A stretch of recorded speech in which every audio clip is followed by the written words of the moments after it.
कल्पना कीजिए कि आपको एक ऐसी नौकरी मिल जाए जिसमें एक दिन के 25 लाख रुपए मिले। हाँ, दिन का 25 लाख और महीने का 7 करोड़ से ज्यादा और साल में लगभग 33 करोड़। अब आपके मन में ख्याल आ रहा होगा, आखिर काम क्या है? तो सुनो, ना कोई बॉस, ना कोई कॉल, ना कोई मीटिंग। जब चाहे उठो, जब चाहे सो जाओ। बस एक जिम्मेदारी, लाइट हाउस की एक लाइट हर समय जलती रहनी चाहिए। यानी सिर्फ एक लाइट जलाए रखना है और बदले में करोड़ों रुपए की सैलरी। सुनने में तो सपना लगता है ना? पर रुको भाई, यही तो खेल है। क्योंकि यह काम किसी सी बीच पर नहीं, किसी शहर में नहीं, यह समंदर के बीचों बीच, जहां चारों तरफ सिर्फ पानी, आसमान और समंदर का अंतहीन मेल, जहां हवाओं की आवाज इंसानी आवाजों से ज्यादा तेज होती है और अकेलापन कभी कभी डर में बदल जाता है। अब सवाल उठता है, आखिर सिर्फ एक लाइट जलाने के लिए इतनी बड़ी रकम क्यों दी जाती है? कौन देता है यह नौकरी? इसकी असली सच्चाई क्या है? यह सच में जॉब है या किसी गहरे रहस्य का हिस्सा? जवाब मिलेगा दोस्तों, वीडियो के आखिर तक बने रहना। अब सोचो, यह काम सुनने में कितना आसान लगता है। कोई बॉस नहीं, कोई डेडलाइन नहीं, जब चाहो उठो, जब चाहे सो जाओ।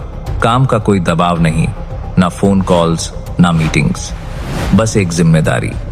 ऊपर लगी लाइट हर समय जलनी चाहिए। यही वो रोशनी है जो समुद्र में जहाजों को रास्ता दिखाती है। अगर यह बुझ गई तो जहाज टकराएंगे और कई जिंदगियां खत्म हो जाएंगी। और इसके बदले आपको मिलेगा सालाना 33 करोड़, मतलब हर एक महीने 7 करोड़ से भी ज्यादा।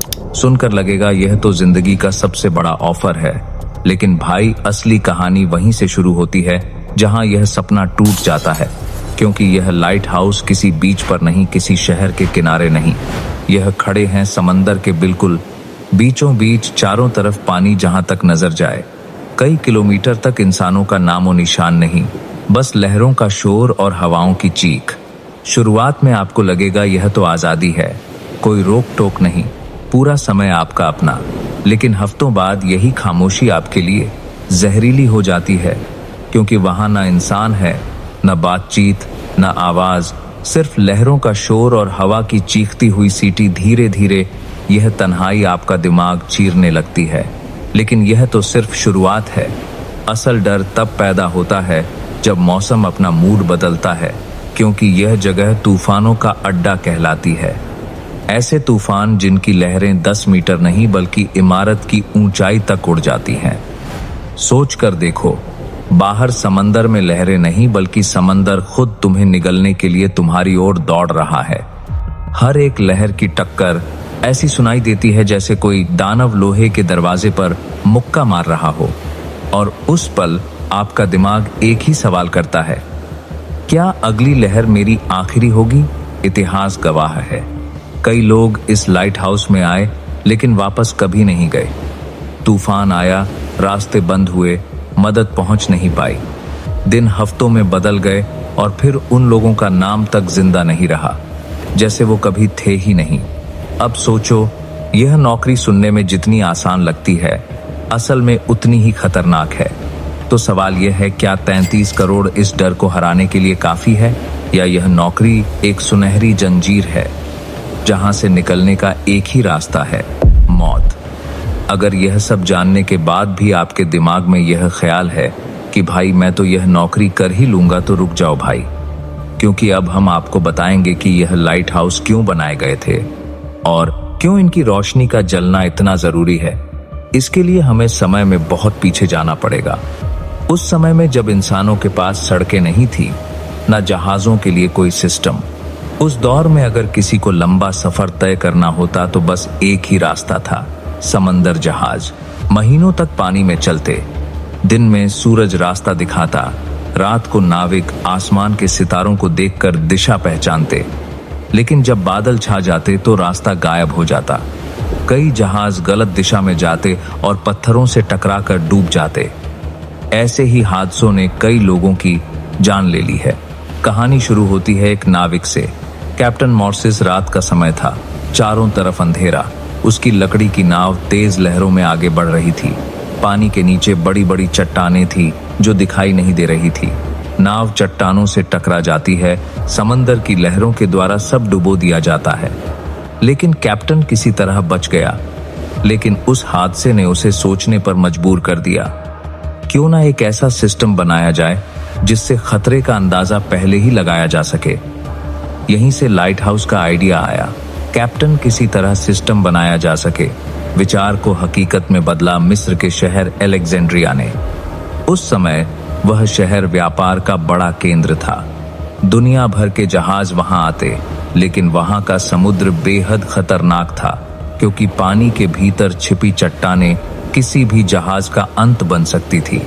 राजा पटोलमी, विचार को हकीकत में राजा पटोलमी ने अपने श्रेष्ठ कारीगरों को बुलाया और आदेश दिया, एक ऐसा टावर बनाओ जो दूर से भी राह दिखाए, एक ऐसी रोशनी जो कभी बुझने ना पाए। कई वर्षों की मेहनत के बाद दुनिया का पहला लाइट हाउस खड़ा हुआ।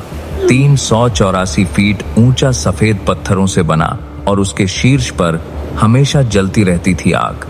लकड़ी और तेल की सप्लाई लगातार भेजी जाती थी ताकि यह रोशनी हमेशा बनी रहे और जहाज सही रास्ते पर चल सके। यही वो पल था जब इंसानों ने समंदर के खिलाफ अपना पहला हथियार खड़ा किया और फिर धीरे धीरे यह लाइट हाउस पूरी दुनिया में बनने लगे। कुछ किनारों पर और कुछ समंदर के बिल्कुल बीचों बीच यह लाइट हाउस दिख जाएंगे। शुरुआत में इन लाइट हाउस में आग जलाई जाती थी, लेकिन यह स्थिति आदर्श नहीं थी, क्योंकि इसके लिए रोजाना काफी लकड़ी और तेल की आवश्यकता होती थी, जो महंगा पड़ता था। हालांकि समय के साथ साथ कैंडल्स, गैस लैंप और अनियन लैंप भी आ गए, लेकिन समस्या तब भी वही थी कि आग की लाइट इतनी तेज नहीं थी। जब बिजली का उत्पादन हुआ और लाइट बल्ब का आविष्कार हुआ, तो यह लाइट हाउस भी इलेक्ट्रिक बल्ब पर शिफ्ट हो गए। इनकी लाइट आग की तुलना में ज्यादा होती थी, लेकिन फिर भी यह इतनी दूर तक नहीं पहुंच पाती थी। तो फिर लाइट हाउस की लाइट मीलों दूर तक कैसे दिखाई देती है? इसका सीधा सा जवाब है लेंस। सन 1800 तक इन रिफ्लेक्टर्स को लाइट सोर्स के पीछे लगाया जाता था, लेकिन उस समय के इंजीनियरों को एक नई बात पता चली कि अगर लेंस को लाइट के सामने रखा जाए तो लाइट और ज्यादा फोकस हो सकती है। हालांकि समस्या यह थी कि जितना लेंस मोटा होता उतनी ही लाइट कम हो जाती। शायद यह समस्या बनी रहती, लेकिन तभी फ्रेंच इंजीनियर फ्रेशनेल की एंट्री हुई। उनके पास एक शानदार आइडिया था। उन्होंने लेंस को पतला कर दिया और उसके डिजाइन को इस तरह मॉडिफाई किया कि सारी लाइट एक ही पॉइंट पर फोकस हो सके। इस तरीके से फैली हुई लाइट को एक ही दिशा में भेजा जा सकता था। आज ज्यादातर लाइट हाउस में फ्रेनल लेंस का इस्तेमाल किया जाता है, जिसने इन लाइट हाउस को आधुनिक बना दिया है और अब इनकी लाइट मीलों दूर से भी आसानी से देखी जा सकती है। इसी तरह इन लाइट हाउस की मदद से जहाजों को खतरे से पहले ही आगाह किया जा सकता है। इसीलिए चाहे तकनीक कितनी भी आगे बढ़ जाए, इन टावरों पर अब भी इंसान की मौजूदगी जरूरी है, क्योंकि मशीन काम करना बंद कर सकती है, बल्ब फ्यूज हो सकता है, तूफान सिस्टम तोड़ सकता है, और ऐसे समय में सिर्फ वहां मौजूद इंसान ही इस रोशनी को बचा सकता है। लेकिन अब सोचो, उस इंसान की हालत क्या होती होगी।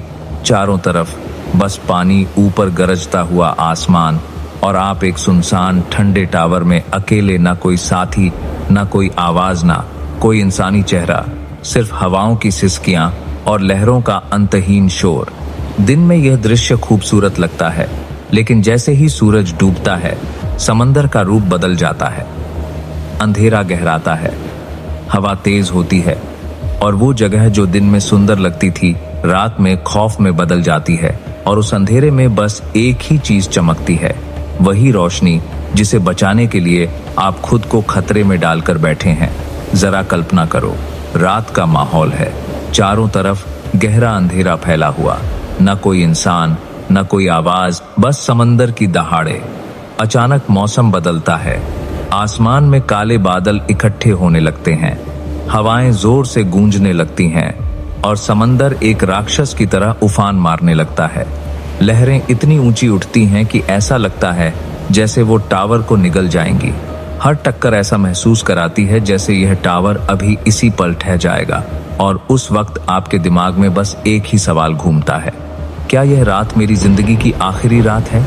इतिहास ने ऐसे कितने लोगों को देखा है जो लाइट हाउस में अकेले फंस गए और कभी भी वापस घर नहीं लौटे, क्योंकि यहाँ से भागने का कोई रास्ता नहीं होता, न नाव, न मदद, न उम्मीद।